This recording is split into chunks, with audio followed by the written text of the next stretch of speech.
ويستفتونك في النساء قل الله يفتيكم فيهن وما يتلى عليكم في الكتاب في يتامى النساء اللاتي لا تؤتونهن ما كتب لهن وترغبون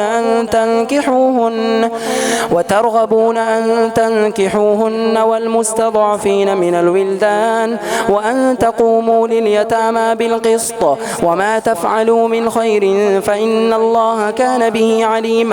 وإن امرأة خافت من بعلها نشوزا أو إعراضا فلا جناح عليهما أن يصلحا بينهما صلحا والصلح خير وأحضرت الأنفس الشح وإن تحسنوا وتتقوا فإن الله كان بما تعملون خبيرا.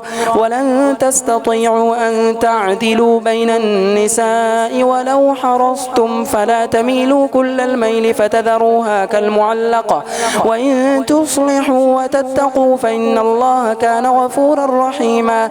وإن يتفرقا يغني الله كلا من سعته وكان الله واسعا حكيما. ولله ما في السماوات وما في الأرض ولقد وصينا الذين أوتوا الكتاب من قبلكم وإياكم أن اتقوا الله وإن تكفروا فإن لله ما في السماوات وما في الأرض وكان الله غنيا حميدا. ولله ما في السماوات وما في الأرض وكفى بالله وكيلا. إن يشأ يذهبكم أيها الناس ويأتي بآخرين وكان الله على ذلك قديرا.